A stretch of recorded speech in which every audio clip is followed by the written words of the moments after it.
What up, Marsh Pod? I'm recording this in the immediate aftermath of the commitment craze conclusion.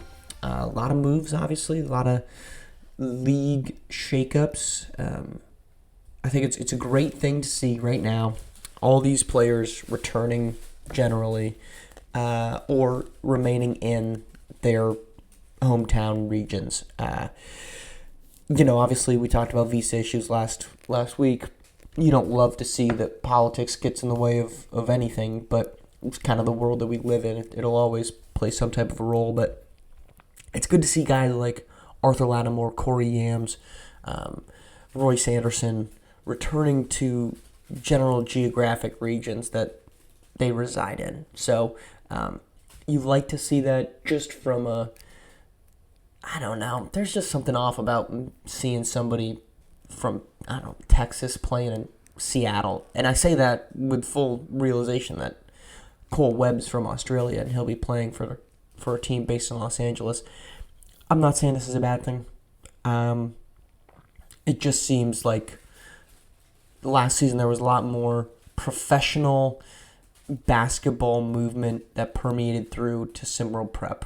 And I'm not against that, but at a certain point we have to draw the line that says, look, this is too young to do that. So I'm excited to do it. So why don't we dive in? We're going to do two of each, what we do and what we don't like. All right, let's start with what we do. And what I loved about the commitment craze was the moves by both of the Texas teams, Lone Star and H-Town Hoopers. And it's not because they brought Arthur Lattimore and Corey Yams back to the Lone Star State, but rather because it feels like they built out rosters that make a lot of sense. For Lone Star, they go out and they add a really nice piece, obviously, right off the bat in Arthur Lattimore. You have the case to be made that he's a top 5 guy. Whatever his activity looks like, we'll find out. I don't know. But right off the bat, I think that's a great signing. But what else they added there is what I really liked. So they bring in Trey Bird. They bring in Mardon.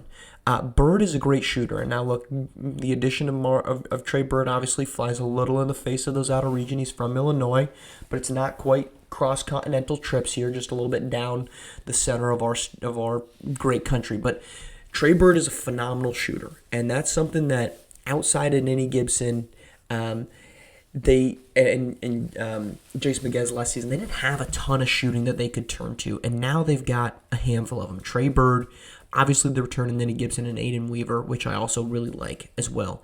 So you're getting a shooter in Trey Bird to fill up your backcourt, and then you're going to get Mardon coming off. He probably going to start. And if he is starting, he's a Gary Payton type defender, man. He's a ferocious defender. He's a great athletic player. His game, I think, still has a lot to be worked out, but when you're operating around a guy like Arthur Lattimore, I think that's a really great position for him to be in. They didn't have a lot of perimeter defense last season. They do now with Mardon. Now, he's probably the only guy that I look at on that roster and say, yep, he's a great defender, but I think his upside is going to be exceptionally high to bring that in. But then I think maybe the most underrated piece of this was the addition of Ronnie Shanahan. And they get Matthew Mozgov as well. They needed other players that could lead the offense last season, and they just didn't have that. Ninny Gibson really struggled. Jason Miguez was good, but they just had nobody else they could turn to that could say, we're going to get the ball to where we need to get to, and we're going to start operating. That's exactly what they're going to have. They're going to have a group of guards that they can say, we know we're going to get into our spots, and then they have 4 guys that you look at to anchor inside. Also, I don't think they had a ton of that last season. Yeah, you had Mason Green, but you didn't really have a presence like you have with Arthur Lattimore, with Kenyon Young, and with Edward Hamilton. This is a really deep roster that I just don't think was the case a season ago. And that was evident by the fact that when Ninny Gibson and his game started declining, so did Lone Star basketball. Meanwhile, H-Town. Look, obviously, when you bring in Corey Yams, who's top 5 in this league, that's going to be a good start. And they still have three roster spots to fill up, or maybe two roster spots to fill up. But they bring over J-Mo, who had a really good season last year for LATAM. Didn't really get a lot of opportunity to showcase himself. But then also the addition of Almighty Soul. This is now a team that's got some offensive creation, that's got some athleticism. You've got Tyrell Thompson and Corey Yams, who combined are going to absolutely anchor this defense and could be one of the best defensive big man combos, if not the, in the league. Now look, I'm not coming in and saying they're better than what's going on in Beast of the East or pick your team that you want to say. Now you look at the originators with Big Vic and Cooper Flagg. Yeah, those are good, but Corey Yams and Tyrell Thompson, pound for pound, might be the most athletic combination in the league. So I have no concerns about them being anything kind of detrimental. Meanwhile, Tyrell Thompson is a great offensive creator from inside the paint, as is Corey Yam. So I think you're going to see a really diverse attack from H-Town that just wasn't going to be the case a season ago. Moves I didn't love. Let's start with Bay Area. Now, I said this a lot last year. I'm not saying any of the players on this roster are bad. I think Drake Pope is almost too good of a recruiter for his own good. People want to play there. And he's got a lot of really great players that people want to play with, right? Starts with Trey Hyman, maybe the best player in the league. You add in Sean Hyman. You add in Adonis Knight. All returning. Those guys are people, especially Trey Hyman, they're people that people want to play with. But you go out and you just start adding talent after talent to the point, not that I don't think these guys are capable of winning, but I just wonder how much room to operate there is for other pieces. Jamie Ramos probably starts. He's going to probably start for Bay Area. He starts on probably half of the teams in the league that don't have a shooting, offensive creating forward. He's very Lucas Banksy in that instance. Drew Wiggins, good shooter. How many minutes are we going to get out of Wiggins? I think that he's good enough to get 10 to 15 in his first year with them. But is he going to get 10 to 15? Armon Green, really great. Same type of deal with Jamie Ramos. Good offensive creator from the forward position. Very talented basketball player. How many minutes are we going to get out of him? Where there's only 32 minutes to give out here. And if you're saying Trey Hyman, Sean Hyman are probably both going to be getting, let's say, 26, where do the other forward minutes come from? How does Adonis Knight crack that to get more than 20? Dime Hardaway came off the bench last year, 13 minutes a game. Is he going to come off the bench again? If not, is there 20 minutes for him to showcase his skill set? There's just not a lot of oxygen left in the room because of how deep this team is. Now, that's not a bad thing. Dre Pope has set himself up for next season to already have a roster that's plug and play. He's going to have a group of guys that he can immediately slot into a starting rotation. I'm not saying that's a bad thing. Development is key. But getting a chance to play on the ball, on the floor, that's not nothing.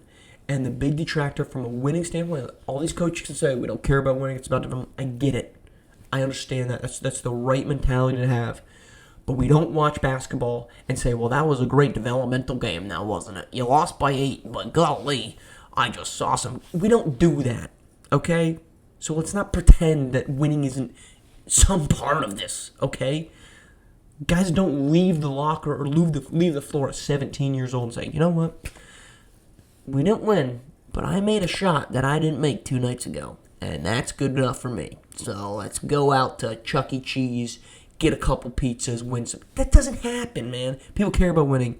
Why didn't this Bay Area Breakers team make a deeper run last season? Because they didn't have a solidified pecking order. I know they're going to come out and say Trey Hyman is our leader. I'm going to believe you until you prove me otherwise. But there's going to be a lot of dogs battling for scraps after that. That's not easy to navigate. That's worth watching. And the other move I wasn't crazy about, though I don't hate it, but I don't love it, Royce Anderson to the AT Aliens. Why? Royce Anderson has really been billed as a top guy. Now, I think that's going to be the case. I think that's possible. Actually, I like this move in that you give him a runway to prove what he can be. I'm very curious what the rest of this team is there to support him. You've got Bevison Patches. That's a good perimeter defender. Got some work to do as a shooter. You've got Adam Mahmoud, who's going to be a good shooter. The rest of this roster, though, feels very, very similar to what we saw last season for AT Aliens, in that there's not a ton of other guys that you look at and say, yep, he can take the load.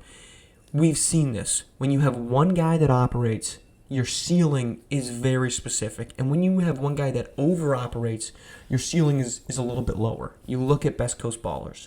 They had LDO, and they fell off afterwards. I think this could be, and you look at last season with DeMario Duval. That was what the AT Aliens ceiling was about a 500 team. The teams that succeeded had depth behind it, right? Your champions, Fareed Rodman and Levin Cutler could both be offensive pieces. Who's the Levin Cutler of this AT Alien squad? I don't know that they got that. I would have loved to see Royce Anderson paired with a dominant big man. Could they have gone out and gotten Nick Hugo? I don't know. He clearly goes to Queen City Kings. But that type of guy that you can replicate. Because at this level, what we've seen to be successful is the guard big man combo that's both capable of scoring 13 to 16 points a game on any given night. And I don't know who player 2 is on the AT Aliens. We're back Friday. We might be debuting something, if not Friday, then on Monday, a little new game we'll play. But for that, have a good week. Commitment Craze is over for now. The drama can subside, and about a month away from actual basketball, which is what we care about.